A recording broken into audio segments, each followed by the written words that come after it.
दुनिया से रुखसत हो चुका है।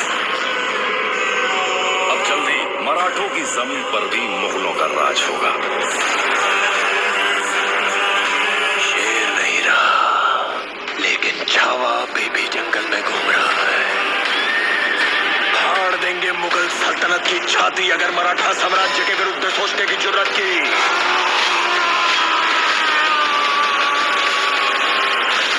हम शोर नहीं करते, सीधा शिकार करते हैं।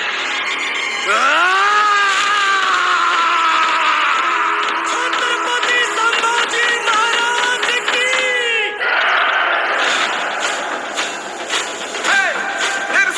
ये संग्राम एक स्वराज बनाने का प्रयत्न है। स्वराज हर एक इंसान को सुरक्षित रखने के लिए ईश्वर की इच्छा है। राज्य हुआवे ईट सिंह की इच्छा।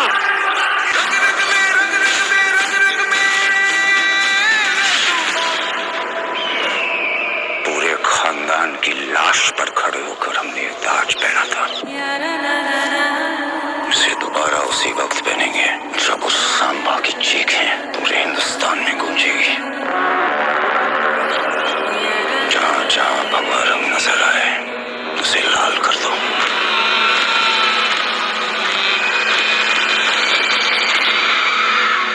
समय आ गया है, अब वार होगा। और उसकी सल्तनत को जला के राख कर देंगे।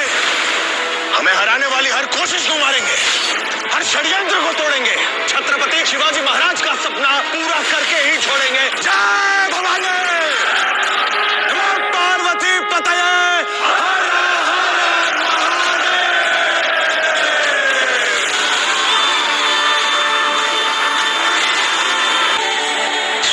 ऐसा हाल करो कि वो अपनी मौत की भीख मांगे। मौत के घुंघरू पहन के नाचते हैं हमारी मौत मराठों के हर घर एक नया सिवाय एक नया संभव पैदा करेगी। लेकिन जब तू मरेगा तब ये तेरी मुगल सल्तनत भी मर जाएगी।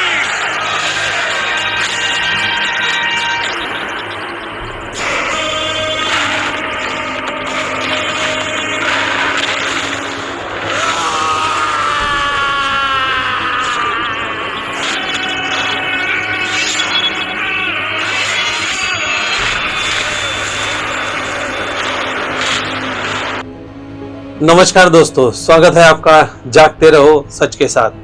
छावा छत्रपति संभाजी की वो कहानी जो इतिहास के पन्नों पर नहीं है। उनकी लड़ाई की दहशत को देख औरंगजेब भी परेशान हो गया था। धोखे से पकड़ तो लिया, पर अपने जीवन के अंतिम समय में औरंगजेब ने अपनी बेटी से कहा कि मराठों का छुप छुप कर वार करना उसे डराता है। अचानक उनकी फौज पर हल्ला बोल बहुत भयानक और डरावना था।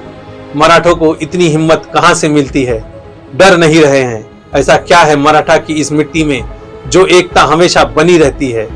जब से वो सह्याद्री में आया है तब से एक भी लड़ाई नहीं जीत पाया। मराठों से लड़ते समय पहाड़ों और बारिशों का यह दोनों भगवान की तरह खड़े हो जाते हैं। ऐसा लगता है कि पहाड़ और बारिश ने उन्हें हराने के लिए मराठों से हाथ मिला लिया है।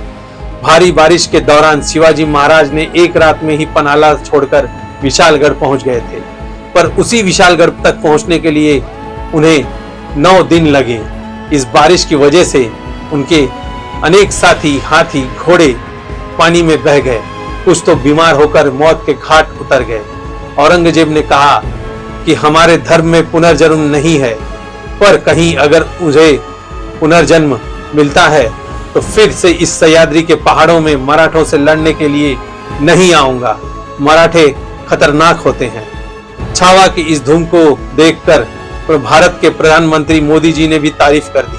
आइए देखते हैं उन्होंने क्या कहा।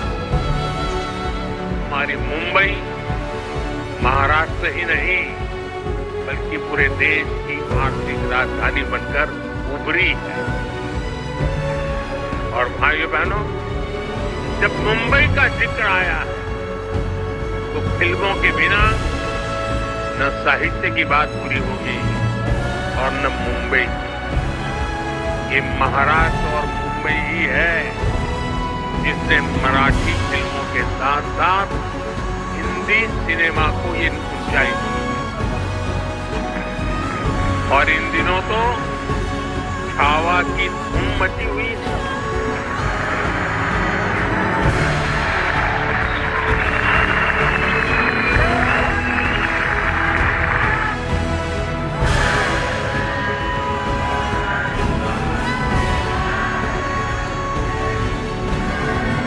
संभाजी महाराज के शौर्य से इस रूप में परिचय शिवाजी सावंत के मराठी उपन्यास ने ही कराया।